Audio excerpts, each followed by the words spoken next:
I think a lot of men can relate to a woman who feels victimized by her circumstance or her lack of time or the pressure from work and needing to be a 10 out of 10 and needing to be, do backflip blowjobs off the chandelier, that she's supposed to be a porn star at the same time and mother of the year and fucking whatever, Better Home and Gardens on the front of the magazine or whatever, Vogue magazine or whatever. She thinks she has to be superwoman in all these ways, and culture perpetuates that in a lot of ways. Okay. So a lot of us feel that. Well, what do you think? What's your hunch of what you believe the path is forward to building some connection between the two of you? Filling her with praise on the things that she is good at will give her the strength and the confidence to rewrite that self-talk that's in her mind, of her telling herself how bad of a mother she is. And that's the majority of it. The majority of her self-talk is, I know I'm fried. I know I'm short-tempered. I know I'm constantly exhausted. She's abandoned her responsibilities as being a good wife, because when she was trying to be a good wife, I was a whiny bitch. And she finally just said, listen, I'm never going to succeed with you. And I got 3 kids. So fuck you. I'm moving on. And she literally took the entire segment of her life of being a wife and said, I'm a fuck him. I'm done with that. I got enough over Right. here. Yeah. So I feel like if I could continue to pull her out of those situations, she has argumentative patterns of situations where you can see it's, if you look at life through a lens, then you're looking for validation points that you are a bad mom and you do treat people badly and you are exhausted. And every time you find it, it's another check mark, helping Right. her unwire that to see that those things and realize that she is a great mom and she has enough time and she is still beautiful.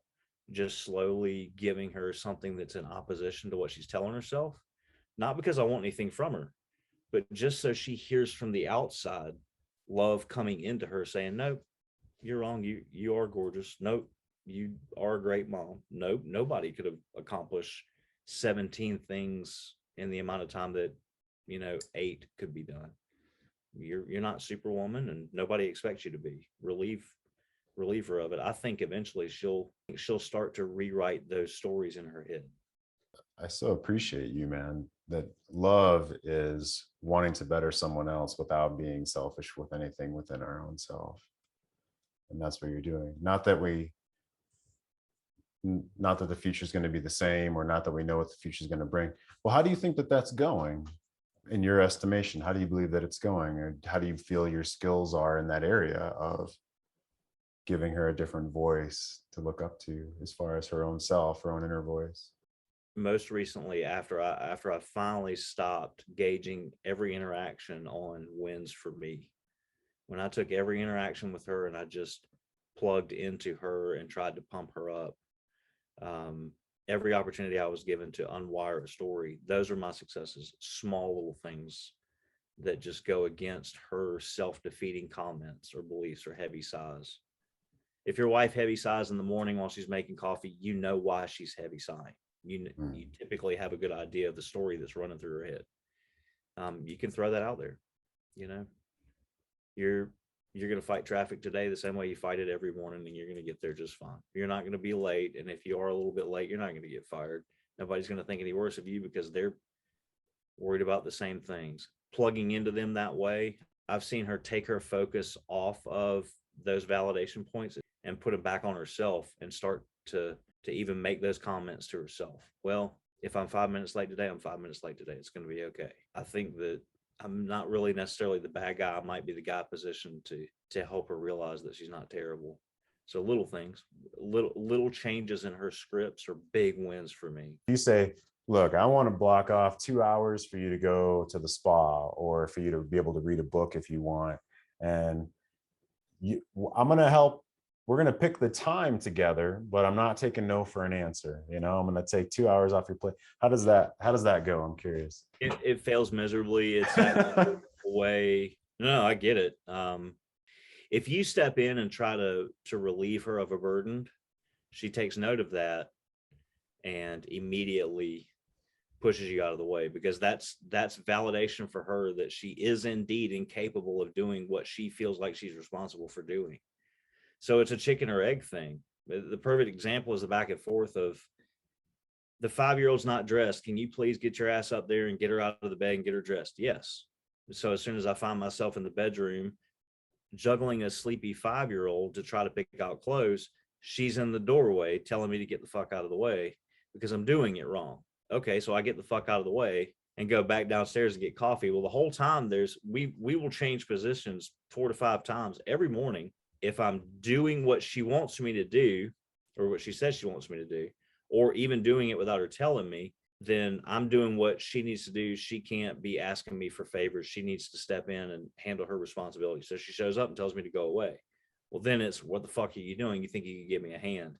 And that back and forth gets pointed out either by herself or somebody. My 15-year-old pointed it out this morning, like, do you want us to get the kid dressed or do you want us to go the fuck away? I mean, which one is it? Literally, my 15-year-old daughter said that to her. And you just saw this realization on her head that I know I need it, but I won't let them do it. That's okay. So let me dive into that for a second. So I don't know the situation. So this is the first I'm hearing the situation. I don't know how to say this, but I'll just spit it out. Kind of sounds like she's really leading and you're getting whiplashed in those situations. And so I'm wondering what you want. And there's a point where we come to when something is not okay with us. And I don't say that like a dick. I don't say that like a dictator. I don't say that because I'm a whiny bitch little boy and it's like, this isn't okay with me. I want more. It's more like the way something is going is not okay with me. And how we bring that up depends on your woman and the situation and things like this. But like, why was it that your 15-year-old said this and why haven't you said that? I'm curious. We've had the conversation. Uh-huh. She, yeah, I've had it several times and I've told her, we've clarified what role she wants to play every morning, what she does want to do and what she doesn't want to do. And she does want to, be a part of the kids' morning. It's the only amount of time that she has with her, and she wants to take her to school and she wants to work. So helping her accomplish those things is really the key. The problem is she's failing at it. She's sleeping in a little bit too late. She's not accomplishing it. The conversation is coming around again and saying, okay, we kind of went through and we said, what do I want to do and what do I not want to do? And I know what you want to do and what you can do might be two completely different things. So here's what we're going to do, or the role that I'm willing to play. If you want me involved, then I'm gonna step in and I'm gonna take these things and I'm gonna do it my way. And you can trust that I love you and I'm not gonna ruin the 5-year-old. And you're actually gonna go the fuck away. Yeah. Fuck Yeah. off. And what you want too. So you want to help, right? And so once we make this decision, we're gonna try it this way for a week. We're going to try it this way for 2 weeks. And no, you're not going to help with the 5-year-old. And I'm going to do it for 2 weeks. And we're going to then, after the end of the 2 weeks, we're going to get together and we'll talk about how that went.